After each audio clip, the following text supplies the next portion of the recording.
Now that we understand how to navigate the SOLIDWORKS software, we can now take a look at the basis of the creation of any part, known as a sketch. A sketch is defined as a collection of lines and other 2D shapes on a plane or face of an object that forms the basis of any 3D model.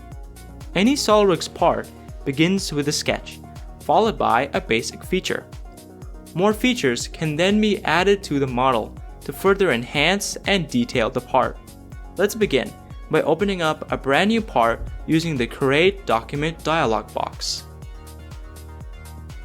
Notice that the graphics area is completely blank. The first step to creating any custom part is to enable all 3 sketching planes.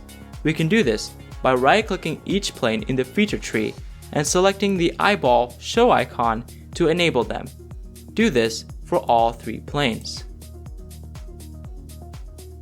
If you still cannot see the planes, select the drop-down arrow next to the show icon indicated with an eyeball and make sure that the View Planes option is enabled. These planes, known as the front plane, top plane, and right plane, are where we can start our very first sketch. There are a few ways we can start a sketch. One way is by navigating to the Sketch toolbar and selecting the sketch icon at the top left. We are then required to select a plane or face to start the sketch on, so we will select the top plane, as that is the usual plane that we start any custom part on. A faster way to start a sketch is by right-clicking on the top plane itself, either by right-clicking on the graphics area or in the feature tree. This opens up the context toolbar, and we can start a sketch by selecting the sketch icon, which is either the first or second icon depending on where you right-click the plane. Now that we've started a sketch, notice that our view of our part has switched from an isometric viewpoint to a bird's eye view of the top plane.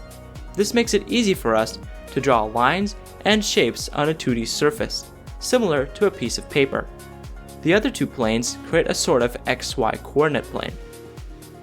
In the Sketch toolbar, we can see that there are many different types of shapes and tools we can use to draw a sketch. Note that most of these tools have a drop-down menu with slightly different variations of the selected tool. For example, the default option for a rectangle is known as a corner rectangle, which requires the first point to define the bottom left corner of the rectangle, and the second point defines the top right corner of the rectangle.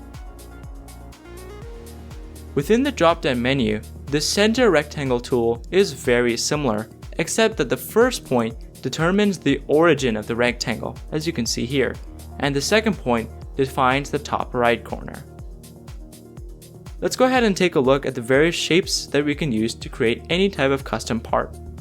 Starting at the top row, we can use lines, circles, splines, rectangles, arcs, ellipses, slots, and polygons.